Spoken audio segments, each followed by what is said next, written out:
দর্শক, হঠাৎ করে একটা খবর চাঞ্চল্যের সৃষ্টি করেছে। আমরা একাধিক গণমাধ্যমকে খবরটা করতে দেখেছি, আবার পরবর্তীতে খবরটা ডিলিট করতেও দেখেছি, কিন্তু শেষ পর্যন্ত একটি গণমাধ্যমে আমরা দেখেছি বিডি নিউজ 24 তারা খবরটি করেছে এবং রেখেছে, তারা মুছে দেয়নি। কিন্তু কালের কণ্ঠ, যুগান্তরের মতো গণমাধ্যমকে আমরা খবরটা ডিলিট করে দিতে দেখেছি। এরকম প্রেক্ষাপটে খবরটা আরও বেশি চাঞ্চল্যের সৃষ্টি করেছে যে খবরটা আদতে কতটুকু সত্য, কতটুকু এর মাঝে অসত্য লুকিয়ে রয়েছে। যদি খবরটা সত্যিই গ্রহণযোগ্য হয়, যদি খবরটা 100% সত্য হয়, তাহলে এই খবরটা অনেক বড় একটা বার্তা দিচ্ছে। সেটা হচ্ছে আমাদের সেনাপ্রধান, নানাভাবেই আলোচিত তিনি, জেনারেল ওয়াকার, তিনি ভারত সফরে যাচ্ছেন এবং সেটা এ মাসেই। বাংলাদেশের সেনাপ্রধান ভারত সফরে যাচ্ছেন, এটা একটা বড় ঘটনা। যদি সত্যি হয় তাহলে কি ভারতের সঙ্গে আমাদের যে সম্পর্ক, আমাদের যে দূরত্ব তৈরি হয়েছে, সেখানে বড় কোনো প্রভাব পড়বে? এবং ভারতে আওয়ামী লীগের সভানেত্রী সহ আওয়ামী লীগের নেতারা যে রয়েছেন, তারা পালিয়ে গেছেন ভারতে, সেই যে অবস্থান, সেই অবস্থানকে কেন্দ্র করেও এটা নতুন কোনো বার্তা কিনা, সেটাও ভেবে দেখার স্কোপ আছে বলে অনেকেই মনে করছেন। কি বলতে চাইছে মূলত গণমাধ্যম এবং কেন, কোন কাজে সেনাপ্রধানের ভারত যাওয়ার এই প্রসঙ্গটা সামনে আসলো, সেটা একটু বোঝার চেষ্টা করবে এই ভিডিওতে। বলছিলাম একটি খবর, সেই খবরটা চাঞ্চল্যের সৃষ্টি করেছে, চাঞ্চল্যকর খবর। বিডি নিউজ 24-এর শিরোনামটা আপনারা দেখে নিতে পারেন। সেখানে বলা হচ্ছে অক্টোবরের মাঝামাঝি ভারতে যেতে পারেন সেনাপ্রধান। প্রায় একই শিরোনামে আমরা দেখেছি যে খবর করতে দৈনিক কালের কণ্ঠ এবং যুগান্তরকে। এই কালের কণ্ঠ এবং যুগান্তর যখন একই খবর করেছে, তখন কালের কণ্ঠের ফটোকার্ডটা দেখে নিন। কালের কণ্ঠ শিরোনাম করেছিল চলতি মাসে ভারত যেতে পারেন সেনাপ্রধান। একই শিরোনাম করেছিল যুগান্তর। আমরা কালের কণ্ঠের নিউজ প্রথমে দেখার পরে পরবর্তীতে যখন এই নিউজের ডিটেল জানার চেষ্টা করি, তখন দেখি যে রাতে কালের কণ্ঠ এই খবরটা তাদের ওয়েবসাইট থেকে ফেলে দিয়েছে। সার্চ করলে যেটা পাওয়া যায় সেই স্ক্রিনশটটাও আপনারা দেখে নিতে পারেন। সেখানে বলা হচ্ছে কিছু পাওয়া যায়নি, অর্থাৎ এই খবরটা তাদের ওয়েবসাইটে আর নেই। কালের কণ্ঠ যখন এই ব্যাপারটা বলছে, তখন বিডি নিউজ 24 এই খবরটা মুছে ফেলেনি। অর্থাৎ বিডি নিউজ 24-এর মতো আস্থা রাখার মতো একটা মানে গণমাধ্যম, একটা সংবাদ সংস্থা, তারা যখন এই খবরটা ফেলে দেয়নি, তাহলে এই খবরটা সত্য বলেই ধরে নেওয়া যায়। তারা বলছে যে এ মাসেরই মাঝামাঝিতে ভারতে যাচ্ছে একটা আন্তর্জাতিক সম্মেলনে অংশগ্রহণ করতে আমাদের সেনাপ্রধান জেনারেল ওয়াকার। সেখানে বলা হচ্ছে সেনাপ্রধান এই সম্মেলনে যোগ দিলে তা হবে 24-এর অভ্যুত্থানে সরকার পরিবর্তনের পরে ভারতে প্রথম উচ্চ পর্যায়ের কোনো সফর। সেই সফর কি বলছে বিডি নিউজ 24? সেখানে বলা হচ্ছে জাতিসংঘ শান্তি মিশনে সেনা পাঠানো দেশগুলোকে নিয়ে একটি সম্মেলন আয়োজন করতে যাচ্ছে ভারত, যেখানে বাংলাদেশের সেনাপ্রধানেরও যাওয়ার কথা রয়েছে। জাতিসংঘের শান্তি মিশনে বাংলাদেশের ভূমিকা কিন্তু অনেক বড় ভূমিকা। সারা পৃথিবীতে 3 নম্বর দেশ, তৃতীয় সর্বোচ্চ সংখ্যক সদস্য জাতিসংঘ শান্তি মিশনে যায় বাংলাদেশ থেকে। রাজধানীর নয়াদিল্লিতে 14ই অক্টোবর 2 দিনের এই সম্মেলন শুরু হবে বলে ভারতীয় গণমাধ্যম স্টেটমেন্ট সেটা নিশ্চিত করেছে। সেনাপ্রধান এই সম্মেলনে যোগ দিলে তা হবে এই সরকার আসার পরে সব থেকে গুরুত্বপূর্ণ, ভারতের মানে রাষ্ট্রের দিক থেকে সব থেকে গুরুত্বপূর্ণ একটা সফর। এ বিষয়ে জানতে চাইলে বাংলাদেশের আন্তঃবাহিনী জনসংযোগ অর্থাৎ আইএসপিআর থেকে জানানো হয়েছে যে এ বিষয়ে তাদের হাতে এখনো কোনো তথ্য নেই। সেনাপ্রধানের সফরের কোনো সূচি হলে সেটা জানিয়ে দেওয়া হবে। অর্থাৎ আইএসপিআর থেকে ব্যাপারটা অস্বীকার করা হয়নি। বিডি নিউজ 24 আইএসপিআরকে প্রশ্ন করলে তারা বলেছে যে এখনো কোনো এ ব্যাপারে আপডেট তথ্য নেই, তবে সেটা বলে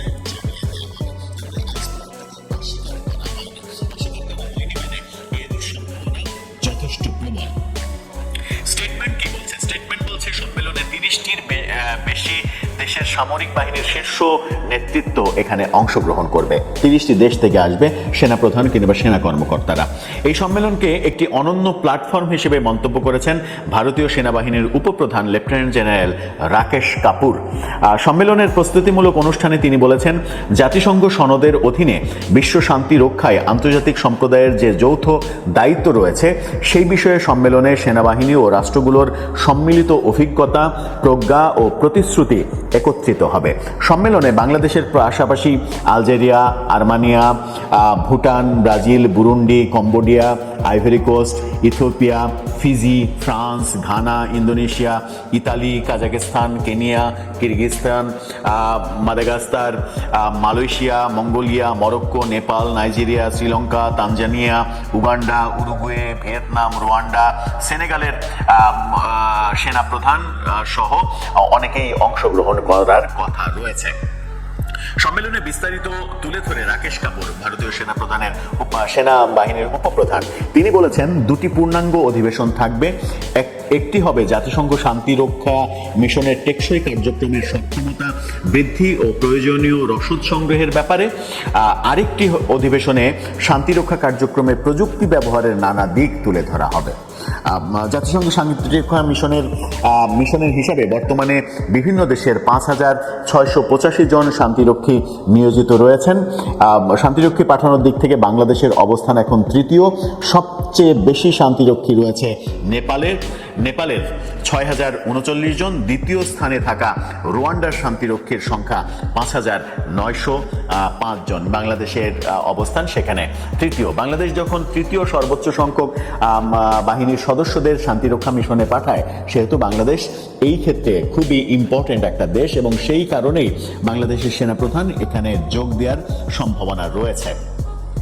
এখন আসি একটু পারিপার্শ্বিক আলোচনায়।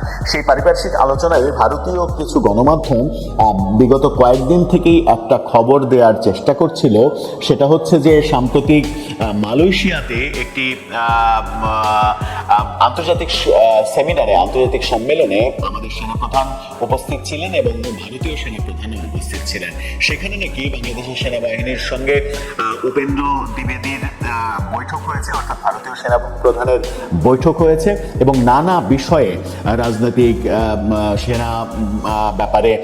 সেনা সহযোগিতা, রাজনৈতিক ব্যাপারে অনেক কিছু ব্যাপারে তাদের মধ্যে আলোচনা হয়েছে, এরকম দাবি করে আসছিল ভারতীয় সংবাদ মাধ্যমগুলো গত কয়েকদিন থেকে। কিন্তু আমরা সেগুলোকে খুব একটা গুরুত্ব দিইনি, কারণ ভারতীয় সংবাদ মাধ্যম বাংলাদেশের সেনাপ্রধান সম্পর্কে নানা সময় নানা রকমের চটকদার খবর এর আগে দিয়েছে।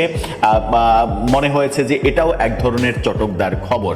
এখন যখন বাংলাদেশের গণমাধ্যম এটাকে গুরুত্বপূর্ণ ভাবছে এবং আইএসপিআর থেকেও ব্যাপারটা অস্বীকার করা হয়নি এবং ভারতে যদি সেনাপ্রধান যান তাহলে একটু বোধহয় কানেক্ট করা যায় যে ভারতীয় সেনাপ্রধানের সঙ্গে তার হয়তো কোনো কথা হয়েছে, বৈঠক না হলেও তার হয়তো কোনো কথা হয়েছে হয়তো। এই যে সরকার আসলো, এই যে অন্তর্বর্তীকালীন সরকার, গত বছরের 5 আগস্ট শেখ হাসিনা সরকারের পতনের পরে এই সরকার আসার পরে বাংলাদেশে ইতিহাসের সব থেকে বেশি ভারত বিদ্বেষী অবস্থানটা আমরা দেখেছি।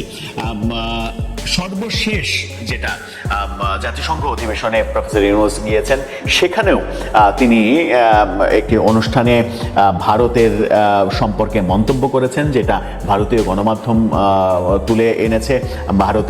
ভারত ওখান থেকে নানা ধরনের গুজব রটাচ্ছে, নানা ধরনের বাজে খবর রটাচ্ছে, মিথ্যা খবর রটাচ্ছে। ভারতে বসে থেকে শেখ হাসিনা নানা ধরনের ষড়যন্ত্র করছেন, ভারতীয় সরকার শেখ হাসিনাকে আশ্রয় দিয়ে সেগুলো মদত দিচ্ছে।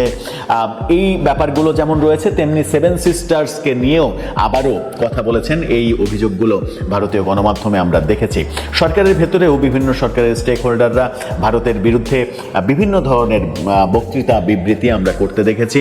সরকারের কাছের রাজনৈতিক সংগঠন এনসিপি সহ অনেককেই ভারত বিদ্বেষী অবস্থান গ্রহণ করতে দেখেছি। সেরকম একটা মুহূর্তে যখন একটা পর্যায় পর্যন্ত অন্তত পক্ষে বলা যায় যে গোপালগঞ্জে এনসিপিকে কেন্দ্র করে যে ঘটনাটা ঘটেছিল এবং সেনাবাহিনীর এপিসিতে করে এনসিপি নেতাদের উদ্ধারের মধ্য দিয়ে যে ঘটনার ওই দিনের পরিসমাপ্তি ঘটেছিল, তারপরে মানে সপ্তাহ কাল সময় ধরে কারফিউ জারি করে 144 ধারা জারি করে একেবারে টালমাটাল অবস্থা গোপালগঞ্জে করা হয়েছিল, যেখানে প্রায় সব বাহিনী, বাংলাদেশের সব বাহিনী অংশগ্রহণ করেছিল এবং সেনাবাহিনী আওয়ামী লীগের নেতাকর্মীদের উপরে গুলিবর্ষণ করেছিল। এই আলোচনার পর থেকে এই আলোচনার আগে পর্যন্ত সেনাবাহিনী সম্পর্কে, সেনাপ্রধান সম্পর্কে অনেকেই অনেক কথা বলেছেন যে সেনাপ্রধান, সেনাবাহিনী আওয়ামী লীগের পক্ষে কাজ করছে, আওয়ামী লীগকে ফিরিয়ে আনার চেষ্টা করছে। কিন্তু গোপালগঞ্জের ওই ঘটনার পরে দৃশ্যপট চেঞ্জ হয়ে যায়। তার আগে পর্যন্ত আওয়ামী লীগ সেনাপ্রধানের কিংবা সেনাবাহিনীর কোনো সমালোচনা করেনি।